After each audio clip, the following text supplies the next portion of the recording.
નમસ્કાર વિદ્યાર્થી મિત્રો, વર્લ્ડ ઇનબોક્સની યુટ્યુબ ચેનલમાં આપ સૌનું હાર્દિક સ્વાગત છે. ખાસ કરંટ અફેર્સના આજના લેક્ચરમાં આપણે જોવું છે ભૂપેન્દ્ર પટેલ 2.0. ગુજરાત વિધાનસભાની ચૂંટણીઓ યોજાય, એનું પરિણામ આવ્યું અને હવે મંત્રીઓએ શપથ પણ લઈ લીધા છે અને પોતાના હોદ્દાઓ પણ સ્વીકારી લીધા છે. તો કોને રાજ્ય કક્ષાના મંત્રી બનાવવામાં આવ્યા, કોને સ્વતંત્ર હવાલો સોંપવામાં આવ્યો, કોણ કેબિનેટ મંત્રીઓ બન્યા, આ બધી ડિટેલ વિશે ખાસ આપણા લેક્ચરમાં માહિતી મેળવવાની છે, જે આપણા માટે ખૂબ જ મહત્વનો લેક્ચર સાબિત થવાનો છે.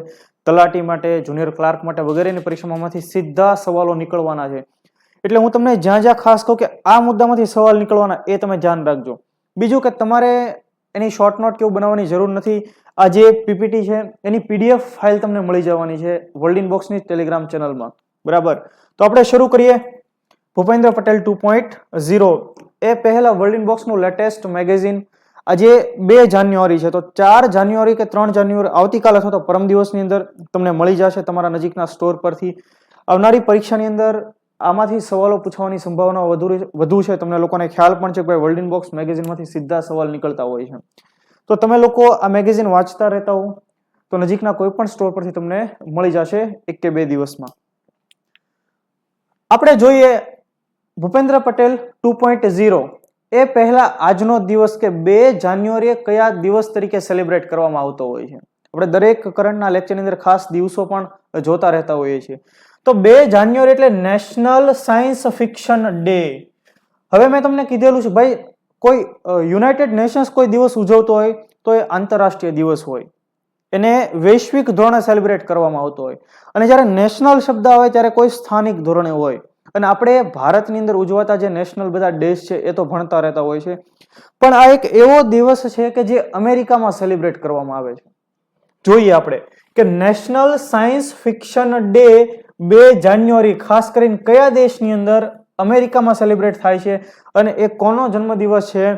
તો કે સાયન્સ ફિક્શન લેખક આઇઝેક એઝિમોવનો જન્મદિવસ છે, કે જેણે વિજ્ઞાન પર ઘણી બધી પુસ્તકો લખેલી છે.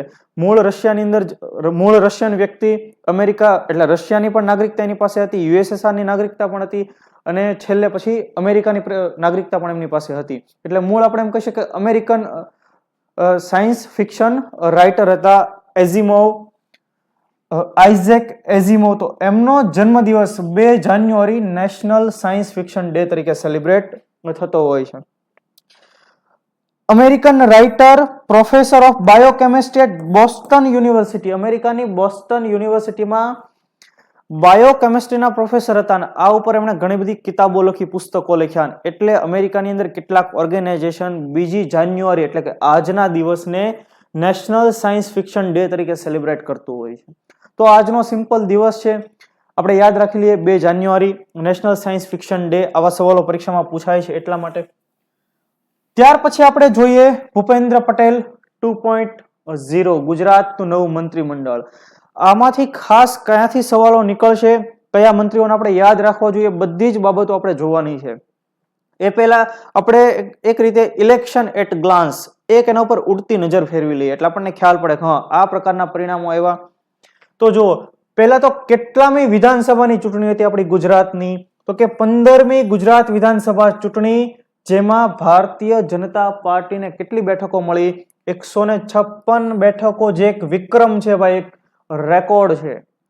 આપણી ટોટલ સીટ કેટલી છે ગુજરાત વિધાનસભાની? ટોટલ સીટ આપણને બધાને ખ્યાલ છે કે 182 સીટ છે, જેમાંથી 156 બેઠકો બીજેપી ભારતીય જનતા પાર્ટીને મળી, જે સૌથી મોટો રેકોર્ડ છે. આ પહેલા જ્યારે માધવસિંહ સોલંકી કોંગ્રેસ હતી ત્યારે કોંગ્રેસને 1985 નો સમય, યસ 1985, માધવસિંહ સોલંકી, કોંગ્રેસને 149 જેટલી બેઠકો મળેલી, 146 ની પણ કેટલી? 149 બેઠકો. અને અત્યારે ભારતીય જનતા પાર્ટીને 156 બેઠકો મળી. એક આ ખાસ યાદ રાખીએ. ભાજપ સતત કેટલામી વાર સત્તામાં આવ્યું? સતત 7મી વાર પ્રચંડ બહુમત અને સતત 7મી વાર ગુજરાતની અંદર સત્તામાં આવેલી પક્ષ એટલે આવેલી પાર્ટી એટલે ભારતીય જનતા પાર્ટી. ભાજપને ટોટલ 52.5% વોટ શેર મળ્યા. બીજું જો સૌથી મહત્વનો મુદ્દો છે કે 1960 આપણને લોકોને ખ્યાલ છે કે ગુજરાત રાજ્યનું ગઠન થયું બૃહદ મુંબઈમાંથી, ગુજરાત રાજ્ય બન્યું. તો ગુજરાત બન્યા પછી પ્રથમ વખત કોઈ રાજકીય પક્ષે 150 થી પણ વધુ બેઠકો જીતી લીધી. તો આ એક પ્રચંડ બહુમત, પ્રચંડ જનમત આપણે જેને કહીએ એ મળ્યો છે ભારતીય જનતા પાર્ટીને. સતત 7મી ચૂંટણી જીતનારી ભારતીય જનતા પાર્ટી પ્રથમ રાષ્ટ્રીય પાર્ટી છે. સતત 4 વાર કોઈ રાજ્યની વિધાનસભાની ચૂંટણી જીતી હોય એવી પહેલી નેશનલ પાર્ટી, પહેલી રાષ્ટ્રીય પાર્ટી બની. આવા પણ રેકોર્ડ બન્યા છે. પછી સવાલ પૂછાય કે આપણા જે મુખ્યમંત્રી બન્યા ભૂપેન્દ્ર પટેલ એ કઈ બેઠક ઉપરથી ચૂંટાણા છે?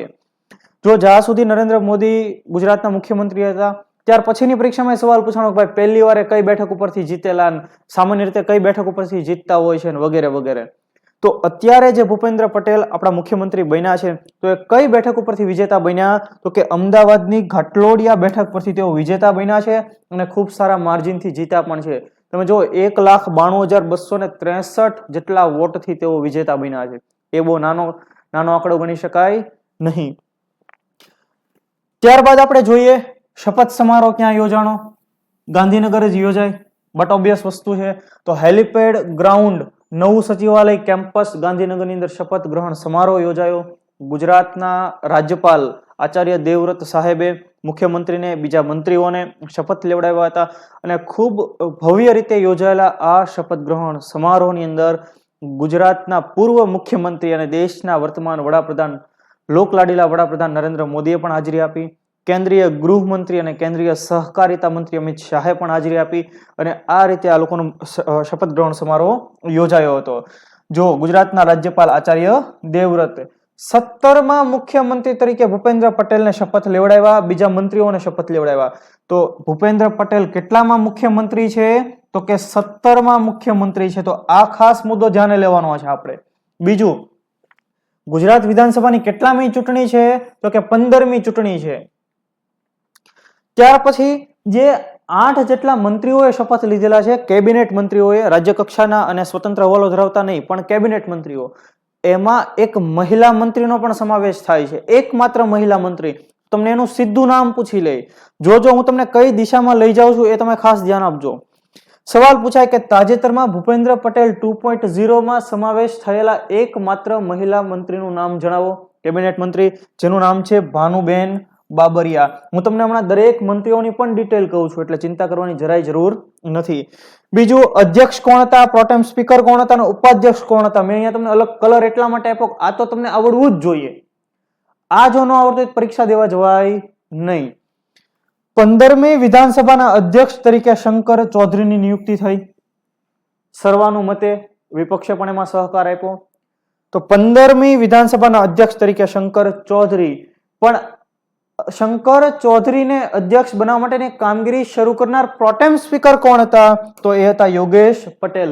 હવે તમને પ્રશ્ન થાય પ્રોટેમ સ્પીકર કોને કહેવાય, અધ્યક્ષ કોને કહેવાય? તો આ બધા બંધારણના કન્સેપ્ટ છે એટલે તમે એક કંઈક ને કંઈક ભણ્યા જશો, બરાબર, કે કોને પ્રોટેમ સ્પીકર કહેવાય, એનું કામ શું હોય, અધ્યક્ષ કોને કહેવાય વગેરે.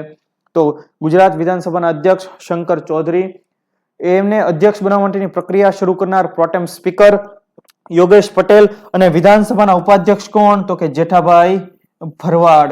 તો આ બંને, આ ત્રણ જે અહીંયા ફેક્ટ છે એ ભૂલાવા જોઈએ નહીં. એ આપણા માટે મોસ્ટ ઇમ્પોર્ટન્ટ ફેક્ટ છે ભાઈ. ખ્યાલ પડે છે તમને દરેક લોકોને? ત્યાર પછી શંકર ચૌધરી વિશે આપણે થોડીક માહિતી મેળવી લઈએ. જ્યારે અધ્યક્ષ બન્યા છે તો આપણને થોડીક એની ડિટેલ ખબર હોવી જોઈએ કે મૂળ ક્યાંના છે, એમનો જન્મ ક્યાં થયેલો છે, એમની રાજકીય કારકિર્દી કેવી રીતે રહેલી છે. તો શંકર ચૌધરીનો જન્મ પાટણ જિલ્લાના રાંધનપુર તાલુકાના વડનગર ગામમાં થયેલો છે. રાંધનપુરથી 3 વખત, વાવથી 1 વખત અને થરાદથી 1 વખત એમએલએ રહી ચૂકેલા છે. એટલે તમે જો ટોટલ 5 વખત તેઓ એમએલએ રહી ચૂકેલા છે. બીજું, 2009 થી 2014 સુધી પ્રદેશ મહામંત્રી તરીકે પણ તેમણે સેવા આપેલી છે. તો જે વ્યક્તિ આટલી બધી વખત એમએલએ રહી ચૂકેલા હોય, અલગ અલગ પદ પર કામ કરી ચૂકેલા હોય, મતલબ એક કહેવાય કે સિનિયર નેતા આપણે એને ગણી શકીએ અને એટલે જ આજે એને વિધાનસભાના અધ્યક્ષનું પદ સોંપવામાં આવ્યું છે.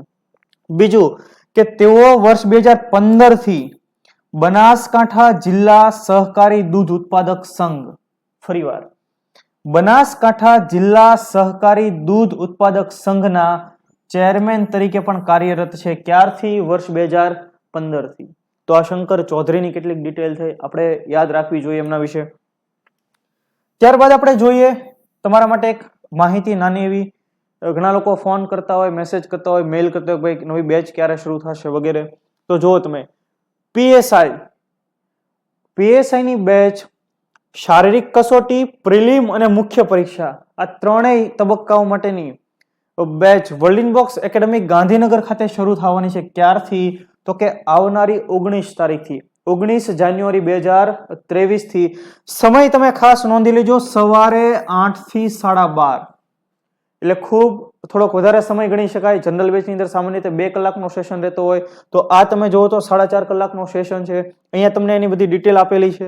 અને બીજું કે તમે લોકો આ બેચમાં એડમિશન લેશો એટલે world inbox my class application તમને ફ્રી મળવાની છે. અને માય ક્લાસ એપ્લિકેશન કે જેની અંદર રેકોર્ડેડ લેક્ચર છે, 2 વિષય મેં ભણાવેલા છે, આધુનિક ભારતનો ઇતિહાસ અને કમ્પ્યુટર. અને હું તમને એટલી શ્યોરિટી સાથે કહી શકું કે તમે એ આધુનિક ઇતિહાસ, કમ્પ્યુટર, અન્ય બીજા વિષયો ભણી લેશો એટલે તમને ખાસ એક ચોક્કસ એટલું નોલેજ આવી જશે કે તમે વર્ગ 3 તો પાસ કરી જ શકો, પણ વર્ગ 1-2 માં પણ તમને કોઈ પ્રશ્ન થશે નહીં. એટલી રીતે એની અંદર વિડીયો લેક્ચર્સ અપલોડ કરવામાં આવેલા છે. તમે આજે એપ્લિકેશન ડાઉનલોડ કરીને ખાલી દરેક વિષયનું તમે લિસ્ટ જોજો, એની અંદર લેક્ચરની યાદી તમે જોજો એટલે તમને અંદાજ આવી જશે. ત્યારબાદ હવે આપણે જોઈએ ભૂપેન્દ્ર પટેલ 2.0 મંત્રીમંડળ. તો પહેલા તો આપણા મુખ્યમંત્રી જ ક્યાંથી ચૂંટાણા એ જોઈએ, બીજું એમને કયા વિભાગ મળેલા છે એ જોઈએ. તો ભૂપેન્દ્ર પટેલ સાહેબ ઘાટલોડિયા અમદાવાદથી ચૂંટાણા છે. ખૂબ જંગી બહુમત 1,92,263 જેવા મતથી વિજેતા બન્યા છે. કયા કયા વિભાગ? તો તમે જુઓ, એને વિભાગ નથી મળ્યા, એને વિભાગ ગો મળ્યા છે. એક એનો મેળ પડ્યો નથી. જાજુ બધું જે કઈ વધ્યું ગીટું બધું સાહેબને સોંપી દીધું છે. જોઈ લઈએ આપણે કે સામાન્ય વહીવટ, વહીવટી સુધારણા, તાલીમ અને આયોજન, ગૃહ અને પોલીસ, હાઉસિંગ, મહેસૂલ, પછી ડિઝાસ્ટર મેનેજમેન્ટ, શહેરી વિકાસ અને શહેરી ગૃહ નિર્માણ, પંચાયત, માર્ગ, મકાન અને પાટનગર યોજના, ખાણ અને ખનીજ, યાત્રાધામ વિકાસ, નર્મદા અને કલ્પસર, બંદરો, માહિતી અને પ્રસારણ, નશાબંધી અને આબકારી પણ સાહેબને મળ્યું છે, સાયન્સ એન્ડ ટેકનોલોજી તથા તમામ નીતિ વિષયક બાબતો અને અન્ય મંત્રીઓને ન ફાળવેલા વિષયો. મતલબ વજુ ગીટું બધું ભૂપેન્દ્ર સાહેબને આપી દીધું કે લ્યો સાહેબ મજા કરો તમે. તો આટલા મંત્રાલયો આપણા મુખ્યમંત્રી ભૂપેન્દ્ર પટેલ સાહેબને. ત્યાર પછી કેબિનેટ કક્ષાના 8 મંત્રીઓએ હાલમાં શપથ લીધેલા છે. તો આપણે એમના નામ જોઈએ, એમની બેઠક જોઈએ, એમને કયું મંત્રાલય ફાળવવામાં આવ્યું છે એ જોઈએ. તમને તલાટીમાં સીધો સવાલ ત્યાંથી પૂછી શકે. તો કનુભાઈ દેસાઈ વલસાડના પારડી ખાતેથી વિજેતા બન્યા છે, જેમને મળેલું છે નાણાં મંત્રાલય, ઉર્જા અને પેટ્રોકેમિકલ્સ મંત્રાલય. તો કનુભાઈ પાસે 2 મંત્રાલયો. ઋષિકેશભાઈ પટેલ વિસનગર મહેસાણાથી વિજેતા બન્યા છે, વિસનગર બેઠક ઉપરથી. તો એમને આરોગ્ય, પરિવાર કલ્યાણ અને તબીબી શિક્ષણ, ઉચ્ચ શિક્ષણ, કાયદો, ન્યાયતંત્ર, વૈધાનિક અને સંસદીય બાબતો. તો આ મંત્રાલય અલગ અલગ વિભાગો એમને મળેલા છે, એ પણ આપણે યાદ રાખવું જોઈએ. રાઘવજીભાઈ પટેલ જામનગર ગ્રામ્યમાંથી. તો એમને કૃષિ, પશુપાલન, ગોસંવર્ધન, મત્સ્ય ઉદ્યોગ, ગ્રામ ગૃહ નિર્માણ અને ગ્રામ વિકાસ મળેલું છે. તો અહીંયા જો મત્સ્ય ઉદ્યોગ આવ્યો છે, ખાસ મત્સ્ય ઉદ્યોગ માટે કેબિનેટ મંત્રી છે રાઘવજી પટેલ, જ્યારે રાજ્ય કક્ષાના મંત્રી છે પરસોત્તમ સોલંકી, જે ભાવનગર ગ્રામ્ય બેઠક ઉપરથી વિજેતા બનેલા છે. બળવંતસિંહ રાજપૂત એ ક્યાંથી વિજેતા બન્યા? સિદ્ધપુર પાટણથી વિજેતા બન્યા. ઉદ્યોગ, લઘુ, સૂક્ષ્મ અને મધ્યમ ઉદ્યોગ, કુટીર, ખાદી અને ગ્રામ ઉદ્યોગ, નાગરિક ઉડ્ડયન, શ્રમ અને રોજગાર મંત્રાલય. તો આમાં આપણે યાદ રાખી શકીએ બળવંતસિંહ રાજપૂત પાટણના સિદ્ધપુરથી વિજેતા બનેલા, એમની પાસે શ્રમ અને રોજગાર મંત્રાલય છે, એ મહત્વનું મંત્રાલય ગણી શકાય. ખાદી અને ગ્રામ ઉદ્યોગ મંત્રાલય પણ પૂછી શકે તમને, એ પણ મહત્વનું મંત્રાલય ગણી શકાય. ત્યારબાદ કુંવરજીભાઈ બાવળિયા, આ પણ ચર્ચાસ્પદ MLA કુંવરજીભાઈ બાવળિયા, જસદણ રાજકોટ પાસે, રાજકોટ વિધાનસભા, રાજકોટની જસદણ વિધાનસભા બેઠક. તો એમને મળેલું છે જળ સંપત્તિ અને પાણી પુરવઠા, અન્ન નાગરિક પુરવઠો અને ગ્રાહક સુરક્ષા. તો તેઓ કુંવરજીભાઈ લોકોને પાણી આપશે, અન્ન આપવાનું કામ કરશે. મુળુભાઈ બેરા ખંભાળિયા બેઠક, દેવભૂમિ દ્વારકાની અંદર, એમને મળેલું છે પ્રવાસન, સાંસ્કૃતિક પ્રવૃત્તિઓનું મંત્રાલય, વન અને પર્યાવરણ, ક્લાઇમેટ ચેન્જ મંત્રાલય. ત્યાર પછી આપણે જોઈએ ડોક્ટર કુબેરભાઈ ડિંડોર, કે જે મહીસાગરના સંતરામપુર બેઠક પરથી વિજેતા બન્યા છે, જેમને મળેલું છે આદિજાતિ વિકાસ, પ્રાથમિક, માધ્યમિક અને પ્રૌઢ શિક્ષણ. પ્રૌઢ શિક્ષણ એટલે વયોવૃદ્ધ લોકોને આપવામાં આવતું શિક્ષણ. ગામડે ગામડે અમુક લોકોને નિયુક્તિ કરવામાં આવે, એ લોકો ગામડાની અંદર રહેલા બા દાદા દાદી જે છે એમને નામ લખતા વગેરે શીખવાડે. સાવ સામાન્ય સ્તરનું એમને શિક્ષણ મળતું હોય છે, તો એને આપણે પ્રૌઢ શિક્ષણ કહેતા હોય. સરકારનો ખૂબ જૂનો કાર્યક્રમ છે, ઘણા વર્ષો જૂનો કાર્યક્રમ છે પ્રૌઢ શિક્ષણ. ભાનુબેન બાબરિયા, રાજકોટ ગ્રામ્ય. જો 8 કેબિનેટ મંત્રીઓ છે એમાં એકમાત્ર મહિલા કેબિનેટ મંત્રી જેનું નામ છે ભાનુબેન બાબરિયા. તો પહેલા કે એ ક્યાંથી વિજેતા બન્યા છે, તો કે રાજકોટ ગ્રામ્યમાંથી. તો તમે એને વ્યવસ્થિત રીતે આમ યાદ રાખી લો, આપણું ગુજરાતનો નકશો બનાવીને. તો અહીંયા આપણું રાજકોટ ગ્રામ્ય, અને એમાં અહીંયા નામ આપણે લખી નાખીએ ભાનુબેન બાબરિયા, એટલે તમને યાદ રહી જશે ભાનુબેન બાબરિયા. એમનો મંત્રાલય પણ આપણને યાદ રહી જાય એવું છે, કઈ ખાસ વિશેષ નહીં. મહિલા કેબિનેટ મંત્રી છે તો એને એવું જ કંઈક મંત્રાલય સોંપ્યું હોવું જોઈએ. એટલું આપણે સામાન્ય લોજિક દોડાવીએ તો પણ આપણને ખ્યાલ પડી જાય. તો કે સામાજિક ન્યાય અને અધિકારિતા મંત્રાલય, અને બીજું મહિલા અને બાળ કલ્યાણ વિભાગ. તો ભાનુબેન બાબરિયા એકમાત્ર મહિલા કેબિનેટ મંત્રી, અને એમને મહિલા અને બાળ કલ્યાણ વિભાગ સોંપવામાં આવેલો છે. બીજું સામાજિક ન્યાય અને અધિકારિતા મંત્રાલય પણ સોંપાયેલું છે. તો આ મુદ્દો જે છે ને આપણા માટે થોડોક વધારે ઇમ્પોર્ટન્ટ બની જાય ખાસ, બરાબર. ત્યાર પછી આપણે જોઈએ હર્ષ સંઘવી. રાજ્ય કક્ષાના મંત્રીઓ કે 2 મંત્રીઓ કે જેને સ્વતંત્ર હવાલો સોંપાયેલો છે, તો એ પૈકી એક છે હર્ષ સંઘવી. તેઓ સુરતના મજુરા જે વિધાનસભા બેઠક છે ત્યાંથી વિજેતા બનેલા છે. એમને પણ ઘણા બધા મંત્રાલયો ફાળવવામાં આવેલા છે. પહેલા તો તમે જો રમત ગમત અને યુવક સેવા, સ્વૈચ્છિક સંસ્થાઓનું સંકલન, બિન નિવાસી ગુજરાતીઓનો વિભાગ, પરિવહન, ગૃહ રક્ષક દળ અને ગ્રામ રક્ષક દળ, નાગરિક સંરક્ષણ, જેલ, સરહદી સુરક્ષા, ગૃહ અને પોલીસ, હાઉસિંગ, ઉદ્યોગ, સાંસ્કૃતિક પ્રવૃત્તિઓ. તો ઘણા બધા વિભાગો એમને પણ સોંપવામાં આવેલા છે. અને એમણે તાજેતરમાં એક ટ્વીટ પણ કર્યું હતું કે ભાઈ આવનારા સમયની અંદર એટલે કે 2023માં પીએસઆઈ પછી કોન્સ્ટેબલ એ બધી ભરતીઓ માટે થઈને એક ઉચ્ચ સ્તરની મીટિંગ યોજીને પછી તરત એમણે ટ્વીટ કર્યું હતું. એનો મતલબ કે 2023માં ભરતીઓ આવવાની છે. કદાચ 3 મહિનાની અંદર ભરતીઓની જાહેરાત થઈ જશે. એટલે 2023નું વર્ષ આપણા માટે મહત્વનું જોઈએ. એકવાર આપણે લાગી જશું વ્યવસ્થિત રીતે તૈયારી માટે, તો કદાચ એવું બને કે આવતી 1 જાન્યુઆરી સુધીમાં આપણી પાસે કોલ લેટર હોય, આપણે એકાદી પરીક્ષામાં આપણું નામ આવી ગયું હોય. ત્યારબાદ જગદીશ પંચાલ, નિકોલ અમદાવાદમાંથી. હવે આપણે જોઈએ એમને કયા કયા વિભાગો મળેલા છે. તો કે સહકાર, મીઠા ઉદ્યોગ, છાપકામ અને લેખન સામગ્રી, પ્રોટોકોલ, તમામ સ્વતંત્ર હવાલો, લઘુ સૂક્ષ્મ અને મધ્યમ ઉદ્યોગ, કુટીર, ખાદ્ય અને ગ્રામોદ્યોગ, નાગરિક ઉડ્ડયન. તો આ બંને મંત્રીઓ એવા છે રાજ્ય કક્ષાના, જગદીશ પંચાલ અને હર્ષ સંઘવી, કે જેમને સ્વતંત્ર હવાલો સોંપાયેલો છે. ત્યાર પછી આપણે જોઈએ રાજ્ય કક્ષાના મંત્રીઓ. તો રાજ્ય કક્ષાના 6 જેટલા મંત્રીઓ. તો પરસોત્તમ સોલંકી ભાવનગર ગ્રામ્યમાંથી, તો એમને મત્સ્યોદ્યોગ અને પશુપાલન સોંપવામાં આવેલું છે. બચુભાઈ ખાબડ દેવગઢ બારિયા દાહોદમાંથી, એમને પંચાયત અને કૃષિ સોંપવામાં આવેલું છે. મુકેશભાઈ જેડ પટેલ સુરતથી ઓલપાડ વિધાનસભા બેઠક પરથી, એમને વન, પર્યાવરણ, ક્લાઇમેટ ચેન્જ, જળ સંપત્તિ અને પાણી પુરવઠો મંત્રાલય સોંપાયેલું છે. તો તમે જુઓ અત્યારે સરકાર પર્યાવરણ સંબંધિત બહુ જાગૃત બની રહી છે, લોકોને જાગૃત કરી રહી છે. કેમ? તો કે આપણે આપણો લક્ષ્યાંક હાસિલ કરવાનો છે 2070 સુધીની અંદર નેટ ઝીરો. આપણે પર્યાવરણને બચાવવાનું છે. તો તમે જો ક્લાઇમેટ ચેન્જ ડિપાર્ટમેન્ટ જેને સોંપવામાં આવ્યું છે એ મંત્રી આપણા માટે મહત્વના બની જાય. તો તમે જો સુરતના ઓલપાડ બેઠકના મુકેશભાઈ પટેલ, એમને કયો વિભાગ? ક્લાઇમેટ ચેન્જ, જળ સંપત્તિ, પાણી પુરવઠો, વન અને પર્યાવરણ. કેમ કે પર્યાવરણ ઉપર અત્યારે ખાસ ભાર મુકાય છે.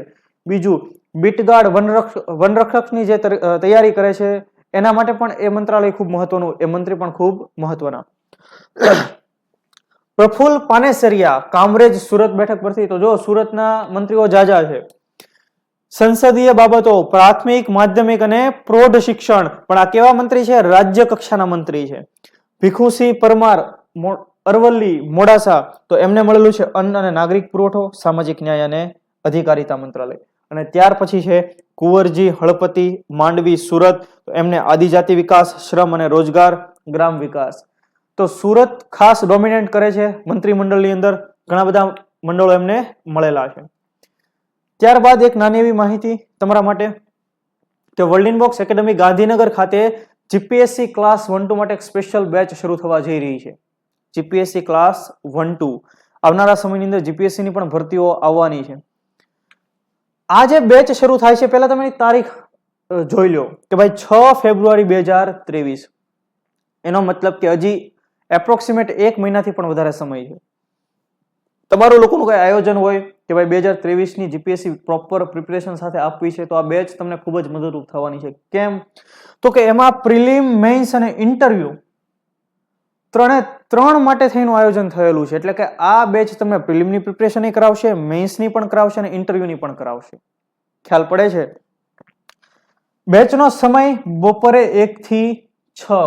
એનો મતલબ એપ્રોક્સિમેટ દરરોજ જે કોઈ પણ જનરલ બેચ હોય 2 કલાકની હોય, પણ આ 1 થી 6, તો આટલી લાંબા સમયની એક બેચ છે. તો આ બેચ તમારા માટે એક મહત્વની સાબિત થઈ શકે. જો તમારા કોઈ ફ્રેન્ડ સર્કલમાંથી અથવા તો તમે પોતે જો એમાં જોડાવા ઈચ્છતા હો તો તમે જોડાઈ શકો. એના માટે ઇન્ક્વાયરી તમારે કરવી હોય તો ખાસ ગાંધીનગર શાખાનો એક નંબર છે કે 7575 06 18 18 823 823 87 આ નંબર ઉપર કોલ કરીને તમે માહિતી મેળવી શકો છો. બીજું કે એના માટે એન્ટ્રાન્સ ટેસ્ટ આપીને પણ તમને ડિસ્કાઉન્ટનો લાભ મળી શકે. એના માટે એક ટેસ્ટનું આયોજન થશે. તમારું પરફોર્મન્સ કેવું હશે એના આધારે તમને થોડું ઘણું ડિસ્કાઉન્ટ પણ કરી શકાય છે. તો આ માહિતી હતી જીપીએસસી ની બેચની કે જે ગાંધીનગર ખાતે શરૂ થવાની છે. તો આ તો આપણો કરંટ અફેર્સનો લેક્ચર. હું એવી આશા રાખું કે તમને ખૂબ પસંદ પડ્યો હશે, તમને ખૂબ મજા આવી હશે. બીજું કે વર્લ્ડ ઇનબોક્સના ઘણા બધા એવા ઇનિશિયેટિવ છે જે તમારા માટે ખૂબ મહત્વના છે. જેમ કે કરંટ અફેર્સ, તો આપણે આ રેકોર્ડેડ લેક્ચર છે તો એનું આખું પ્લેલિસ્ટ તમને આ લેક્ચરના ડિસ્ક્રિપ્શન બોક્સમાં મળી રહેશે. તલાટી, જુનિયર ક્લાર્ક માટે યોજનાઓ, એનું પ્લેલિસ્ટ, યોજનાઓ ક્યાંથી કરવી એ ખૂબ મોટો પ્રશ્ન રહેતો હોય તો એનું પ્લેલિસ્ટ તમને આ જ લેક્ચરના ડિસ્ક્રિપ્શન બોક્સમાં મળી જશે. બીજું, મિશન વિજયી ભવ, વર્લ્ડ ઇનબોક્સનું એક એવું ઇનિશિયેટિવ કે જે તમારી તૈયારીને એક આખરી ઓપ આપશે. તો એમના જે લેક્ચર છે મિશન વિજયી ભવના, એ પણ આપણે ચૂકવાના નથી. એ સિવાય તમને દરેક ડિટેલ વર્લ્ડ ઇનબોક્સની, દરેક ઇનિશિયેટિવ તમારા સુધી પહોંચે એ માટે ખાસ આ વર્લ્ડ ઇનબોક્સના સોશિયલ મીડિયા હેન્ડલ્સ છે, તમે એને ફોલો કરો અને બસ આવી જ રીતે તમારો સાથ સહકાર આપતા રહો. અને જો તમે ચેનલ હજી સબસ્ક્રાઇબ નથી કરી તો ખાસ સબસ્ક્રાઇબ પણ કરી લો. ફરી પાછા મળીએ નેક્સ્ટ લેક્ચરમાં. ત્યાં સુધી જય હિન્દ, જય Bharat. Thank you very much.